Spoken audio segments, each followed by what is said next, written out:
Hi friends, कैसे हो आप। मुझे आशा है आप बहुत ही अच्छे होंगे। पिछले वीडियो में हमने देख लिया था कि कैलकेरियस रॉक और आर्जिलियस रॉक को कैसे कैसे उसको क्रश करते हैं, फिर उसके बाद से स्लरी बनाते हैं और फिर उसके बाद से ट्यूब मिल में और बॉल मिल में पीस करके और फिर हम सीमेंट बनाते हैं। तो ये हमने पिछले वीडियो में देख लिया था और आपको बताया था कि आप उसके जो फ्लो डायग्राम है वो बना लेंगे। तो इस वीडियो में हम देखेंगे कि जब हम स्लरी बना लेते हैं, या ड्राई प्रोसेस में उसको मिक्स कर लेते हैं कैलकेरियस रॉक और आर्जिलियस रॉक को, तो उसके बाद हम उसे जो होता है मिक्सचर होता है उसको हम रोटरी किल में पकाते हैं। ठीक है, रोटरी भट्टी में उसे हम पकाते हैं और रोटरी भट्टी में एक निश्चित टेम्परेचर होता है, उसमें हम पकाते हैं। तो हमने सबसे पहले आर्जिलियस रॉक और कैलकेरियस रॉक को क्या किया था, उसको पहले जब हम लाते हैं तो उसको क्रश करते हैं। ठीक है, कर्सर होते हैं आप स्टोन वाले, जब स्टोन वाले हम लोग चैप्टर पढ़ रहे थे तो उसमें जा कर्सर और कई कर्सर 3-4 कर्सर होते हैं, तो उनकी सहायता से उनको छोटे छोटे टुकड़ों में तोड़ लेते हैं और तोड़ करके फिर इसके बाद से आगे उनकी पिसाई करते हैं। तो देखिए, जब हम सीमेंट बनाते हैं तो इसमें 3-4 मशीनें यूज होती हैं। कौन कौन सी होती हैं? देखिए, सीमेंट प्रोडक्शन के लिए सबसे पहले कर्सर यूज होता है। कर्सर क्या होता है? क्रशर क्या होता है? वही जब हम कैलकेरियस रॉक और आर्जिलियस रॉक लाएंगे तो वो बड़े बड़े टुकड़ों में होगा, तो उसको हम क्रश करके छोटे छोटे टुकड़े बना लेते हैं। फिर अगर हमने वेट प्रोसेस अपनाया है, हमने वेट प्रोसेस से सीमेंट बना रहे हैं, तो वाश मिल आती है। वाश मिल में क्या करते हैं कि कैलकेरियस रॉक और आर्जिलियस रॉक को आपस में मिला करके और वाटर को मिक्स करके पिसाई कर देते हैं। और फिर इसके बाद से आती है रोटरी किल, घुरड़ी भट्टी। ये घुरड़ी भट्टी है, ये आती है। इसमें पकाने के बाद से जो क्लिंकर प्राप्त होता है, उस क्लिंकर को पहले बाल मिल में पीसा जाता है और फिर ट्यूब मिल में जब हम पिसाई करते हैं तो उसी समय उसमें जिप्सम मिला करके और उसकी एकदम महीन पिसाई कर देते हैं और जो लास्ट में जो प्रोडक्ट आता है उसे हम पैकिंग करके और सप्लाई के लिए भेज देते हैं। तो ये मशीनें यूज होती हैं। ठीक है, तो अब हम रोटरी किल में देखते हैं कि जो स्लरी है वो कौन कौन से स्टेज में पकता है। ठीक है, तो सबसे पहले तो देख लीजिए कि जो घुरड़ी भट्टी होती है, इसको इंग्लिश में रोटरी किल बोलते हैं। तो घुरड़ी भट्टी का जो डायमीटर होता है वो 2.5 से 3 मीटर होता है। 2.5 से 3 मीटर इसका डायमीटर होता है। इतना मोटा, अब कितना मोटा होगा आप देख लीजिएगा, 2 से 2.5 मीटर इसका डायमीटर होता है। फिर जो इसका लेंथ होता है वो 90 से 120 मीटर के बीच होता है। इसकी जो लंबाई होती है, ये जो लंबाई है टोटल, ये 90 से 120 मीटर के बीच होती है। और रेट ऑफ रोटेशन, जो घूमने की दर है इसकी, वो 1 से 3 आरपीएम, 1 to 3 आरपीएम, यानी कि 1 मिनट में 1 रोटेशन से लेकर के 1 मिनट में 3 रोटेशन तक इसको हम घुमाते हैं अपनी जरूरत के अनुसार। ठीक है, फिर इसका जो ग्रेडियंट है वो ग्रेडियंट क्या है? 1/25 to 1/30। तो 1/25 to 1/30 का मतलब ये है कि इसकी लंबाई मान लीजिए कि क्या है, अभी मान लीजिए समझने के लिए मान लीजिए कि इसकी लंबाई 100 मीटर है। ठीक है, तो ये अगर ये पहला वाला देखें तो 1/25 देखें 25, तो 25 मीटर की इसकी लंबाई ऐसे आगे बढ़ेंगे तो इसका जो दूसरा वाला सिरा है, ये वाला सिरा है, वो 1 मीटर ऊपर उठ जाएगा। ठीक है, 50 मीटर चले जाएंगे तो इसका जो सिरा है वो 1 मीटर और ऊपर उठ जाएगा। फिर 75 मीटर जाएंगे तो 1 मीटर और 100 मीटर जाएंगे तो 1 मीटर और।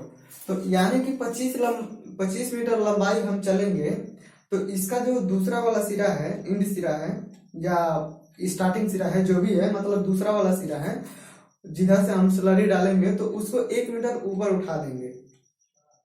ठीक है, इसी तरह से 30 मीटर कर लेंगे तो 30 मीटर चलेगा तो उसका जो दूसरा वाला सिरा है वो 1 मीटर ऊपर उठ जाएगा। तो ये क्या होता है? ढाल होता है, ग्रेडियंट। ठीक है, तो इधर से हम लोग स्लरी डालेंगे और इधर से ढाल में के अनुसार ये रोटेट होता भी रहेगा और ढाल के अनुसार धीरे धीरे धीरे धीरे इधर आके और इधर निकल जाएगा, ठीक है ना। तो रोटरी किल्न जो होती है, तो इसका जो ये वाला सिरा है, इस वाले सिरे से हम यहाँ से स्लरी डालते हैं, जो हमने कैलकेरियस रॉक और आर्जिलियस रॉक को वाश मिल में पीसा है, तो उसको यहाँ से डालते हैं, वो मिक्सचर होता है। और यहाँ से देखिए कंप्रेस एयर जा रहा होता है, ठीक है। कंप्रेस एयर कुछ नहीं, इधर कुछ फैन लगा होता है और उधर हवा का इतना ज्यादा प्रेशर होता है कि अगर ये स्लरी यहाँ से गिरेगा तो इस हवा के प्रेशर से ये अंदर आ जाएगा, ठीक है ना। इसी वजह से इसको डालते हैं, लगाते हैं, कंप्रेस एयर भेजते हैं, ठीक है। तो ये जो पहला स्टेज जो होता है, पहला जोन होता है इसका, इसको हम बोलते हैं ड्राइंग जोन या डिहाइड्रेशन जोन। ड्राई का मतलब होता है सूखना और डिहाइड्रेशन का मतलब होता है कि वाटर की कमी करना। आपने एक पिक्चर देखी होगी, कौन सी, डायनासोर वाली जो थी, उसमें जब वो डायनासोर जाता है तालाब में तो क्या बोलते हैं वो लोग कि इसको डिहाइड्रेशन हो गया है, ठीक है। वो स्विमिंग पूल होता है, नहाने वाला पूल होता है, उसमें वो पानी पी रहा होता है, तो वही डिहाइड्रेशन का मतलब है कि वाटर की कमी हो जाना, ठीक है। तो ड्राई जोन या डिहाइड्रेशन जोन, तो ड्राई जोन में वाटर सूख जाएगा या उसी को हम डिहाइड्रेशन बोलते हैं, वाटर जो रहेगा उसमें निकल जाएगा, वाटर की कमी होना, ठीक है ना। तो ये जो होता है पहला जोन, डिहाइड्रेशन जोन या ड्राई जोन, ये होता है 0 से लेकर के और 450 डिग्री सेंटीग्रेड के बीच होता है। पहला जो डिहाइड्रेशन जोन होता है वो 0 से 450 डिग्री सेंटीग्रेड तक होता है। फिर दूसरा जोन आता है कैल्सिनेशन जोन, कैल्सिनेटिंग जोन बोले या कैल्सिनेशन जोन बोले। तो ये वाला जो जोन होता है, हमने जब लाइन पढ़ा था तो उसमें देखा था कि जो लाइम स्टोन है, चूना पत्थर जो है, वो कैल्शियम कार्बोनेट होता है, CaCO3 होता है, और जब हम उसका कैल्सिनेशन करते हैं, CaCO3 होता है, जब हम इसका कैल्सिनेशन करते हैं तो वो CaO में चेंज हो जाता है, ठीक है।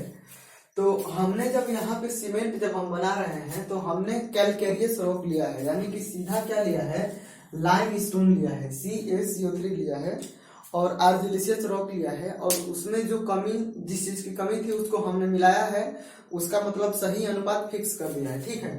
तो इस वाले में डालेंगे तो ये जो कैलकेरियस रॉक था, कैल्शियम कार्बोनेट लाइम स्टोन जो था, उसका कैल्सिनेशन होगा, ठीक है ना। और हम जानते हैं कि जब कैल्सिनेशन होगा तो कार्बन डाइऑक्साइड है वो बाहर निकल जाएगी और लास्ट में क्या बचेगा, CaO, कैल्शियम ऑक्साइड बचेगा।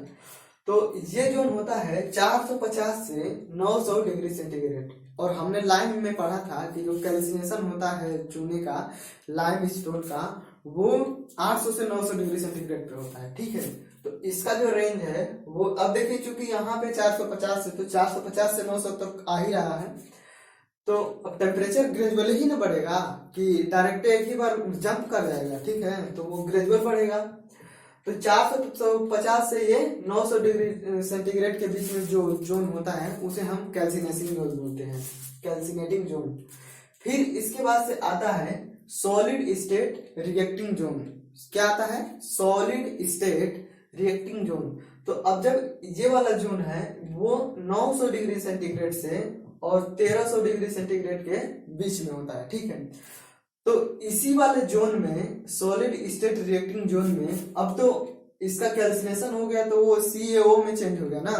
तो अब इस वाले जोन में जब वो प्रवेश करता है तो इसी जोन में ये सारे जो कंपाउंड हैं ये बन जाते हैं, ठीक है। Try calcium silicate, die calcium silicate, tetra calcium aluminate, try calcium aluminate और टेट्रा कैल्शियम एल्यूमिनोफेराइट। तो ये जो चारों कंपाउंड हैं वो सॉलिड स्टेट रिएक्टिंग जोन में ही आकर के वो बन जाते हैं, ठीक है।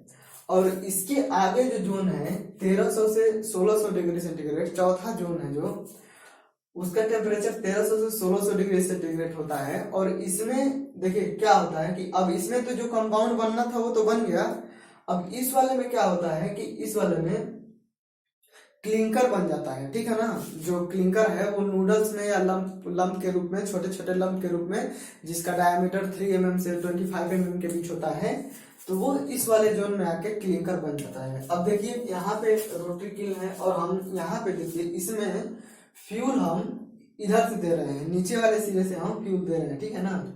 इधर ये क्या है, कंप्रेस एयर भेज रहे हैं, तो हवा के प्रेशर से ये जो कोयला का पाउडर है, फ्यूल है, तो पाउडर के रूप में होता है कोयला, और इसमें क्या जाता है, अंदर अंदर की तरफ जाता है। तो यहाँ पे जा रहे हैं, तो यहाँ पे क्या होता है, टेम्परेचर सबसे ज्यादा होता है, इधर टेम्परेचर ज्यादा होता है। अब क्या होगा कि यहाँ पे क्लिंकर बन गया, और क्लिंकर यहाँ से क्या होगा कि यहाँ पे बाहर निकलेगा, ठीक है, क्लिंकर यहाँ पे बाहर निकलेगा।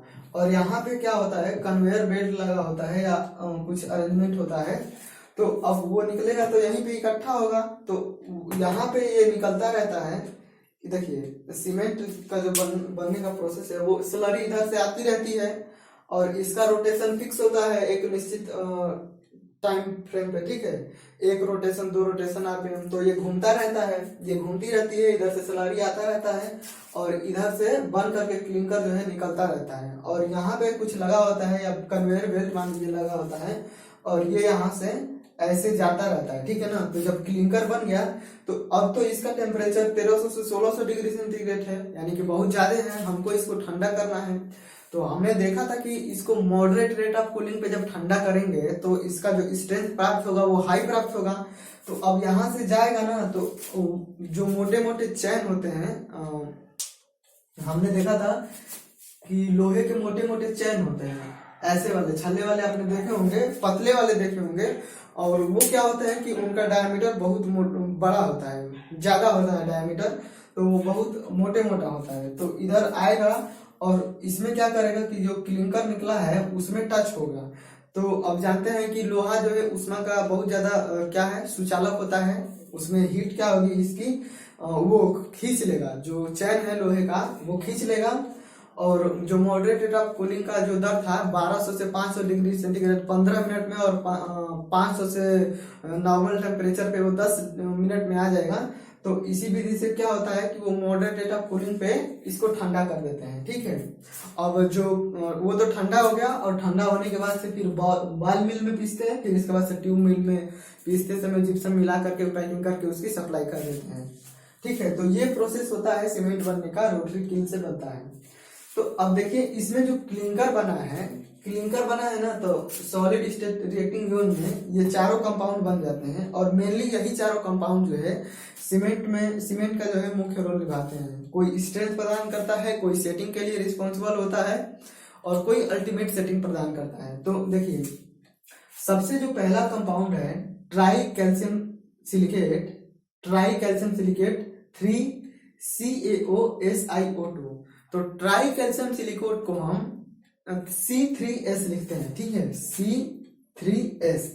तो यहां से समझिए कि CaO हो गया, इसको याद करने के लिए आप ऐसे याद कर सकते हैं, यहाँ पे देखिए 3 है, तो 3 और कैल्शियम का कंपाउंड है, इसके बाद से सिलिका का कंपाउंड है, तो C3S, और इसको बोलते हैं ट्राई कैल्शियम सिलिकेट। और इसको एक और नाम देते हैं हम लोग, क्या नाम देते हैं, वो नाम देते हैं एलाइट, ALITE, एलाइट नाम देते हैं।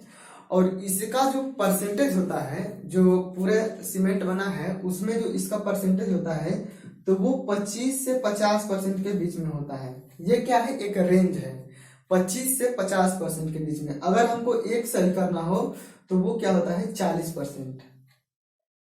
यानी कि अगर 100 kg हमने सीमेंट लिया है तो उसमें 40 kg जो है ट्राई कैल्शियम सिलिकेट होगा, ठीक है।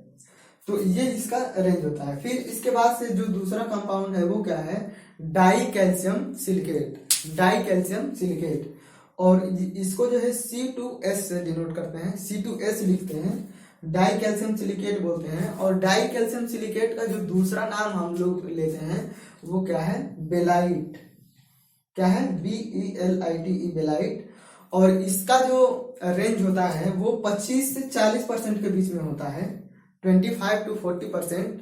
और अगर एक हम वैल्यू लें कि ये कितना होता है, तो ये 32% होता है, ठीक है। अगला कंपाउंड है ट्राई कैल्शियम एल्यूमिनेट 3CaOAl2O3, और इसको हम लिखते हैं C3A, ट्राई कैल्शियम एल्यूमिनेट है। और इसको हम सेलाइट बोलते हैं, CELITE, सेलाइट बोलते हैं इसको हम। और इसका जो रेंज है कि वो कितने से कितने के बीच में होता है, तो ये 5 से 11% के बीच में होता है। अगर एक निश्चित हम कहें कि वो कितना होगा, तो ये 10.5% होगा, 10.5%। ठीक है, तो अगर हमने 100 kg लिया है तो ये 10.5 किलो के लगभग, 10 किलो के लगभग ये वाला ट्राई कैल्शियम एल्यूमिनेट होगा। फिर लास्ट वाला जो कंपाउंड आता है वो क्या है, 4CaOAl2O3 Fe2O3। इसको हम बोलते हैं टेट्रा कैल्शियम एल्यूमिनोफेराइट, टेट्रा कैल्शियम एल्यूमिनोफेराइट। और इसको हम फेलाइट बोलते हैं। ठीक है, FeLite, फेलाइट। और ये जो होता है वो 8 से 14% के रेंज में, और अगर हम एक मात्रा लें तो ये 9% हम इसको कंसीडर करते हैं, 9% के बीच में। अब एक चीज आप लोग मैं बता दूं याद करने के लिए, देखिए यहाँ पे बहुत सारे लोग जानते होंगे, बहुत सारे लोग नहीं जानते होंगे। यहाँ पे देखिए 3 है तो यहाँ पे ट्राई लिखा है, 2 है तो डाई लिखा है, 3 है तो ट्राई लिखा है, 4 है तो टेट्रा लिखा है। तो हम लोग केमिस्ट्री में पढ़ते हैं, IUPAC नाम में पढ़ा होगा आपने। तो अगर देखिए 1 रहेगा तो उसको हम मोनो बोलते हैं, 2 रहेगा तो उसको हम डाई बोलते हैं, 3 रहेगा तो हम लोग ट्राई बोलेंगे, 4 रहेगा तो उसको हम क्या बोलेंगे, टेट्रा बोलेंगे, TETRA। अगर 5 रहेगा तो उसको हम पेंटा बोलेंगे, अगर 6 रहेगा तो उसको हम हेक्सा बोलेंगे। ठीक है, तो इसी तरह से आगे जो है इसका नाम चला जाता है। ठीक है ना, तो यहाँ पे जो है आप लोगों को याद करने में आसानी होगी। 3 है तो क्या बोलेंगे, ट्राई, 2 है तो डाई, 4 है तो टेट्रा, 4 है तो क्या होगा, टेट्रा होगा। ठीक है ना, तो आप लोग इसको याद कर लेंगे, ये बहुत इंपॉर्टेंट है। ठीक है, तो ये जो है चारों कंपाउंड बनते हैं। अब ये क्या क्या कार्य करते हैं, इनका ये अलग अलग कंपाउंड है तो इनका क्या कुछ न कुछ तो कार्य होगा ना। हमने पिछले डिस्कस किया है कि क्या क्या कार्य करते हैं। तो कोई स्ट्रेंथ, ये वाले दोनों स्ट्रेंथ प्रदान करते हैं, और ये वाले दोनों जो है सेटिंग प्रदान करते हैं, उसको जल्दी से सेट करते हैं।